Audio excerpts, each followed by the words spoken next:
The sky is blue, the earth is round, and everybody loves goth baddies. That's right, these are just facts. At some point, your soul awakened a yearning for goth baddies. Maybe you watched Total Drama Island. Maybe you watched Danny Phantom. Maybe your first real college girlfriend worked at a Hot Topic, and that's neither here nor there, but you are in a unique experience to talk about goth baddies on the internet, no matter how badly the relationship might have ended. So let's talk baddies right now, because 1,500 of you guys wanted a goth baddie deck to go with another deck I'd already made. And say less, all right, goth baddies, that's right up my alley for reasons that I will explain later. But of course, before we get into that, we got to talk about terminology. What is truly at its essence a goth baddie? A shouty, perhaps, or a shorty, if those of you don't know the slang. But before we dive right into the deck and talk about what our commander is going to be, how this deck is going to work, if you can't already tell by the vibes, I'm the most unhinged deck builder on the internet. So if you've got a weird, wacky, silly, goofy idea for a commander deck, challenge me in the comments down below. The one with the most votes, I have to build, no matter how triggering it is for me and my dating history. And while you're down there, hey, leave a like and subscribe. I'd appreciate it. Now let's dive right back into the video.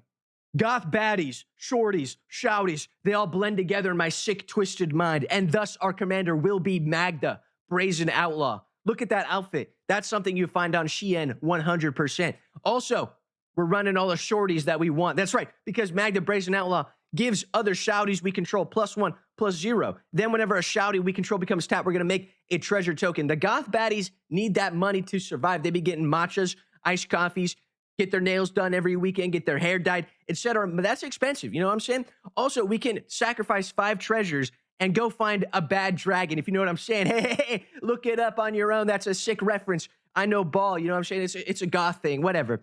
Anyways, let's talk baddies. Our first up is Amber Gristle O'Maul. First of all, that's a goth-ass name. Amber Gristle O'Maul. Crazy. You're going to see that, and they're going to spit in your drink. Also, when they have haste, we attack, so then we get treasure. That's pretty good, and we can draw cards a little bit. It's like, you have to discard your hand to do it. But still, we can draw like 3 cards if we're running low on cards. It's pretty good. Quick little side note, though. My homeboy did date a girl named Amber, and she broke his goddamn heart. I hate you. How could you do that? But he's doing all right now. He's doing better. Axguard Cavalry, 1 in a red. Look at this flavor text right in the goat. Say it last. I'm right here. What are you doing? You know what I'm saying? Anyway, we also make treasure because we can tap this, give something else haste. It's good. We can, we get a treasure and we give something else haste, which means we can tap it then and then make more treasure off our commander. It's genius. It just makes sense. And also, baddies love crime. I don't know if you guys know this, but, every goth girl loves crime. So we've got Magda, the Horde Master. 1 in a red. Guess what? We make treasure when we commit crimes. And it's tapped, whatever. Then we can sack it, make a 4/4 haste flying dragon. That's also a scorpion. And it's pretty sick. And we can sack. So if we don't have any cool dragons we want to get out of the deck, we could just make 4/4 flyers and with haste and swing them. And it's really good. Also, a quick side note, every goth baddie I know loves to shoplift. I don't know what's in the water supply for the goth baddies. They just like shoplifting. It's a victimless crime, basically, because of insurance. But anyway, I just wanted to just mention that because that is, I know ball. Anyway, so let's talk goth baddies. We've got Dwarven Miner. 1 in a red. We can tap them and destroy target non-basic land. I'm hesitant because although this dude is a bisexual icon, just look at him, goth baddie for sure. The Miner, I do want to be on the command zone sometime. Please let me in. So I don't want to go too crazy on the Miner right there. Enslaved Dwarf, though, 1 red mana. We can sack it and something gets first strike, whatever. We're not going to do that. We're just going to use it. I'm very hesitant to put this card in here because ain't no way I'm going to touch this with a 10-foot pole about whether or not goth baddies are into this. It's whatever. No comment. I'm not going to comment anything in there. It's a shouty. It's on they got a tattoo, but I don't want to be left on red by the professor again. So we're just going to move. We're going to blow right past it real quick. Bomb Squad, though. This is perfect because, goth baddies are the bomb. You know what I'm saying? 3 and a red. We tap it, put a fuse counter on a creature. And then when it has 4 more fuse counters on it, it explodes and deals 4 damage to its controller. Damage is good. Who says no to that? Also, this is me when I see a goth baddie, I got my hands up in the air. I'm like, oh my God, you're so fire. Anyway, whatever, moving on. Polyamory. Everybody knows goth baddies are into polyamory these days. Just look it up anyway. So we got 7 dwarves, and we got another one, and we got another one, we got another one, we got another one, and another one, and I think 1 more after that. And that's 7 dwarves. Average polycool be like this. The wise goth baddie Billie Eilish once said, I'm a seduce your dad type bad guy. So we got glowing Dwarven Emissary. 2 and a red for a 3/3. When we cast a historic spell, we're going to make a treasure token. once each turn. Guess what? We can then tap and sack a treasure to goad target creature. That's sick. And tapping it with our commander out makes us another treasure. So we're like net neutral, pretty good. And we goad something, which is sick. And then we got his son, so we can seduce his dad. Gimli, counter of kills, 3 in a red for a 4/3 trample. When a creature dies that an opponent controls, Gimli does a damage to that creature's controller. Genius. We're doing a body count because the more things, you're counting up the bodies, but not in a shaming way, because in 2026, when data centers are sucking up all the water and the world is ending, there's no way we're going to be concerned about what women or anybody really gets up to in their own private lives, because come on, guys, that's actually cringe, and no one will like you if you do that. So we got Dwarven Driller. Hey, don't mind if I do. Dwarven Driller, I hardly know her. You know what I'm saying? Unironically did that bit. 3 in a red for a 2/2. We can tap and destroy target land unless its controller deals 2 damage to themselves, basically. Because it makes sense. We do damage or we explode their land. It's a ultimatum. You know what I'm saying? Sort of like the ultimatum that occurred when my former Hot Topic college girlfriend said that she loved me, and then I had to look deep inside and realize that I did not love her back. And although I could have said it, wouldn't have meant it, and it would have been bad. And so after soul searching and thinking about it, all things come to an end. And so I'm a wiser man now, because obviously I let the relationship end because I felt it was unfair. Anyway, enough about me. You guys don't care. What are we doing with all that treasure? Well, we got Magda, Brazen Outlaw, and we can do artifacts or dragons. So we can sacrifice you and go find some cool stuff. So let's talk artifacts first. We've got Portal to Phyrexia, 9 mana, but we're just cheating it out. Enters, everybody gets to sacrifice 3 creatures. That's pretty fun. And then we get to reanimate. It's pretty sick. But also, Portal to Phyrexia, I've always just decided to call it Portal to the bisexual dimension. Because what do you mean there's a dimension, a place of existence where everybody's getting completed? What do you mean completed? Hey-oh, look at that again. And then talk about that, Ristic Studies. Come on. How about the Portal to Phyrexia? Phyrexia is like the bisexual, the sex plane where there's got the glistening oil. Oh yeah, I've heard about glistening oil before. You know what I'm saying? My goodness. They're having some freaky stuff over there. Everyone's getting completed and whatnot. Anyways, doesn't matter. That's a lot of lore. Look it up on your own. It makes sense in my head. They got the mommy of machines. Whoa, God, what's going on over there? Cauldron Complete is also sick. Complete, though. Hey, this guy's completed. 7 mana, but we're cheating it out. It's a baddie for sure, because look at that. It's got blades and stuff. I don't know. Goth baddies are into blades sometimes. Living weapon. Yeah, that's what goth baddies are. Living weapons. You don't want to mess with them. Anyway, it does work. It's +5/+5. First strike, trample, indestructible haste. So it's really good. And when this creature deals combat damage, exile that creature. Insane. So we get it for free, and then we could just use some of our mana that we have floating around and, equip it onto our commander at some point. It's really good. But of course, we also got to use artifacts from every goth baddie's favorite franchise, Teenage Mutant Ninja Turtles, baby. That's right. It's pretty sick. With Krang, Uttram Warriors, a 9 mana 9/9. He's got every keyword known to man.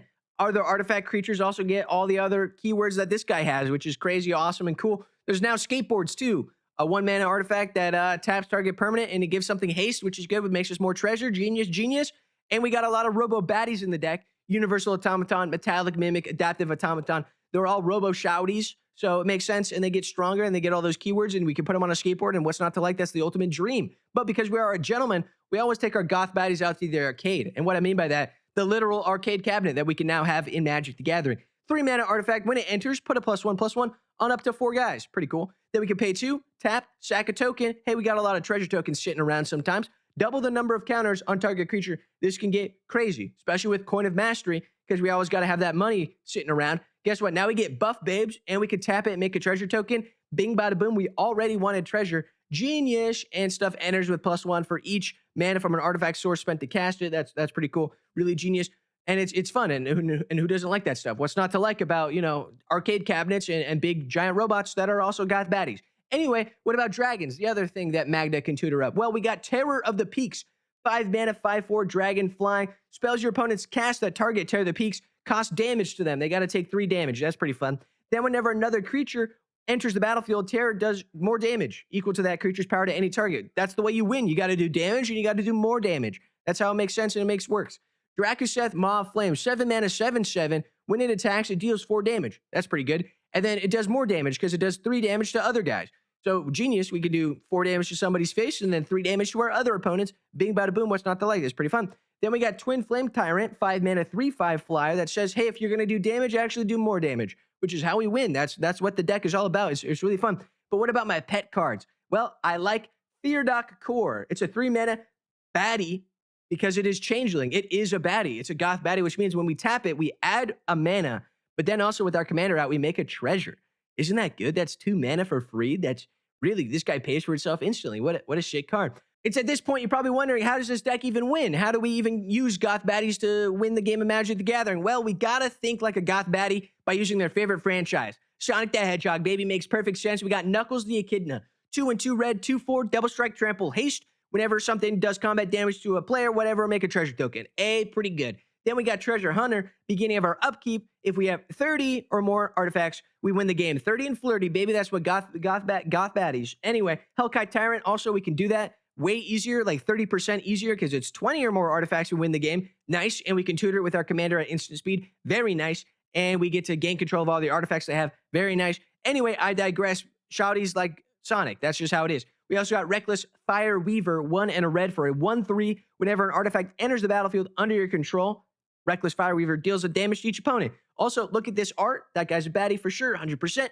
And Torbrand, Thane of Redfell, is a shouty noble. If a red source does damage, it deals more damage. That's really good, especially that means every time we tap a shouty down, we make a treasure, we do 3 damage to each opponent. My goodness, they're dead fast. And Twin Flame Tyrant, which we can just get onto the battlefield, doubles. It doesn't exactly work with Thane of Redfell because it would double the 2, and then you add the 2. Anyway, I digress. Damage doubling and adding stuff sucks. It should be the way that does more damage, but I digress. That's none of my business. We're just going to do a lot of fire damage because, it's like goth baddies are hot. It makes sense in my head. We also got Glowing. This guy goads things. And Vengeful Ancestor, this dragon, says, hey, if you goad something, it does a damage to its creature. That's good. And then we can goad more when it enters and attacks, and that's even better, and we can tutor for it, and it's really fun, because goading things means they're not hurting us, and that's what being goth is all about, is being a little succubus, baby. We got, like, goth mind manipulation and stuff. The deck is really sick. It's super fun.